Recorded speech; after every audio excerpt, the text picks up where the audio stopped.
Will giant swords ever stop being a popular fantasy trope? Probably not, regardless of how little sense they make. And I know they don't need to make sense because it's just fantasy.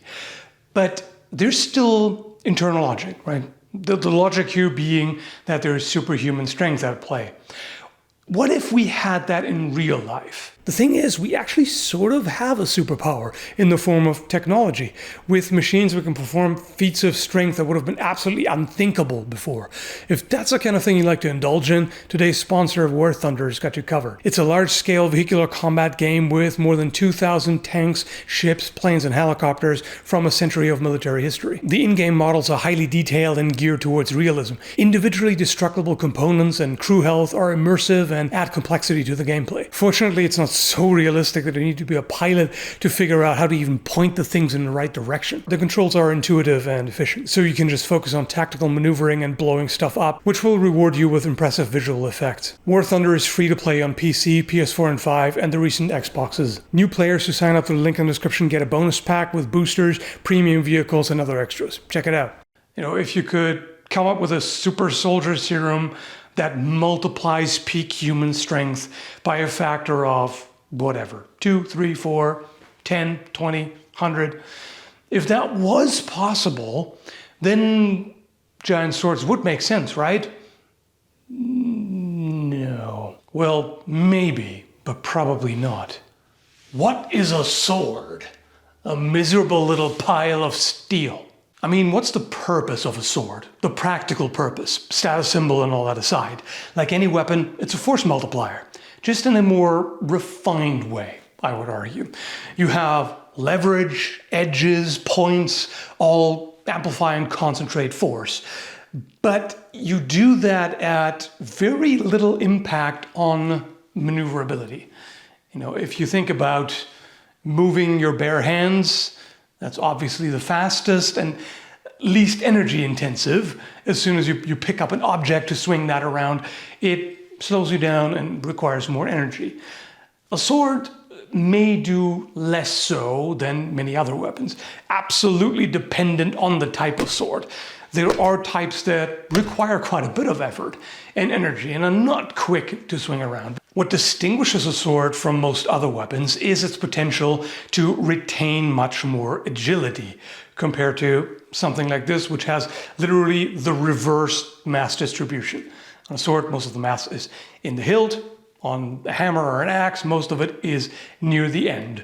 So this, I can swing much more easily and faster than that, which of course is an advantage in combat. If you miss and it takes you longer to come back around for another swing, then it leaves you open.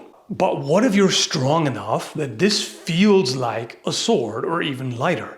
Obviously, it won't change the balance, but you'll be able to swing it at the same speed as your empty arm.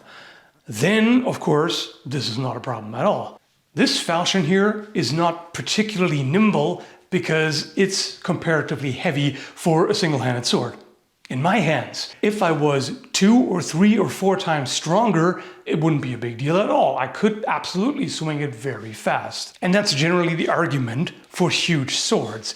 If the character has superhuman strength, they can handle it. Unless we're talking swords of such monstrous size that they would haul the user off their feet in spite of superhuman strength, even that doesn't necessarily have to be a problem, because you could very well argue that a body with superhuman strength also needs to be denser than a regular human to withstand the forces.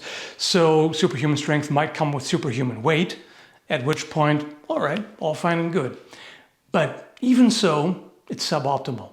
Real swords may sometimes look fairly heavy when you see them straight from the front, just going by the sheer size, but then you realize how thin they are and how much weight they save by doing that, which in turn can leave them fairly fragile. Particularly if you want a thin edge, which for optimal cutting performance you generally do.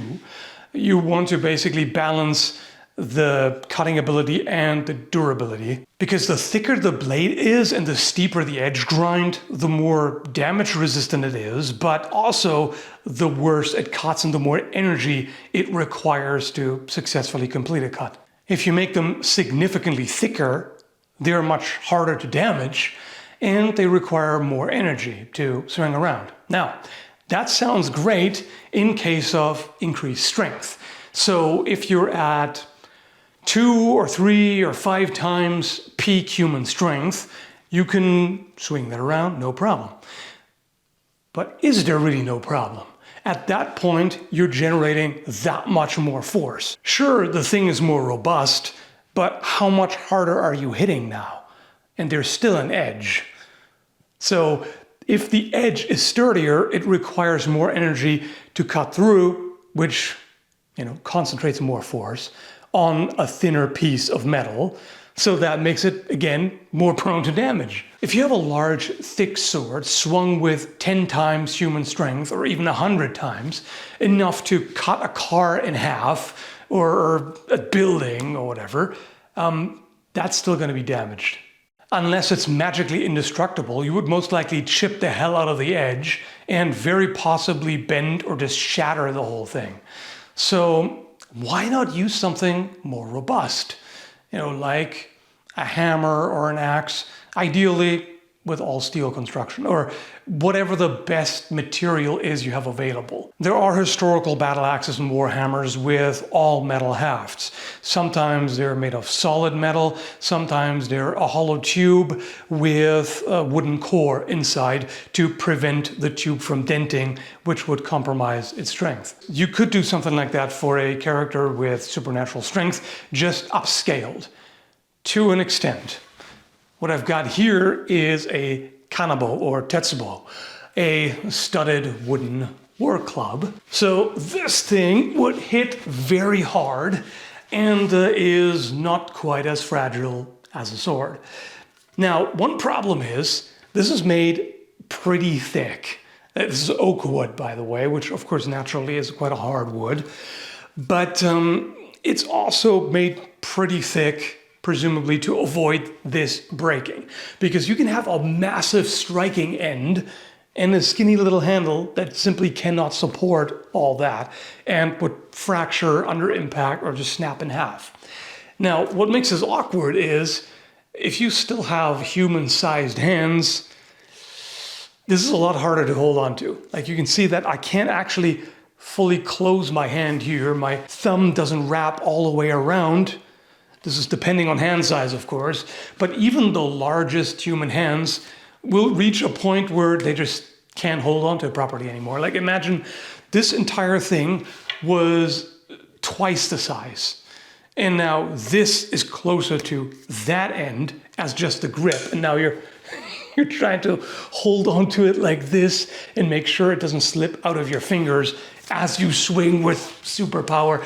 That doesn't really work too well. Anyway, that's just as a side note, because one of my pet peeves is seeing gigantic weapons that have really, really chunky handles that the character can't actually hold on to properly. The other pet peeve being the reverse, where the handle is the right size, but everything else is so grotesquely oversized that it looks like a matchstick glued to a skateboard. It just screams, snap right here. If this was made entirely of steel, or maybe even some super alloy, it would be significantly heavier, but it would stand up to superhuman use. And as long as you tweak it properly so that it does not exceed the character's ability to swing with enough speed, then yeah, you're good. So that's why I find giant swords kind of weird, counterintuitive, if you will. They're too fragile for a power weapon, but not nimble enough for a finesse weapon. So there's this awkward in-between. Now, you can have a large sword that is still fairly nimble. We did that in history. There are two-handed swords that are about the size of the user or a little bit shorter that are nowhere near as heavy as you would expect. I made a video about that, by the way, if you haven't seen that. It can be upscaled if you have elevated strength as a fictional character. But considering that there are plenty of weapon types which are way more damaging, with the only caveat that they're kind of clunky, if you can compensate for that with extra strength and actually make them fast, they're the better option. Thanks again to War Thunder for sponsoring this video. Don't forget to grab the welcome package with plenty of bonuses through the link in the description below. In all fairness, swords can still make sense for characters with both super strength and super toughness who fight each other if you simply upscale everything to maintain the same sort of dynamics, to where this sword is now thicker, sturdier, larger, whatever, and still feels the same to this super strong character as it would to a regular person, with a regular sword. And then you can have this fight where, okay, yeah, they put a lot more energy into it. They hit harder, but they can also take more, and the blades are durable enough to withstand that. But as said, a sword, or at least most types of swords, are not what you would consider a power weapon. All right, hope that makes sense. Thanks for watching. Hope you found it interesting, and take care, folks.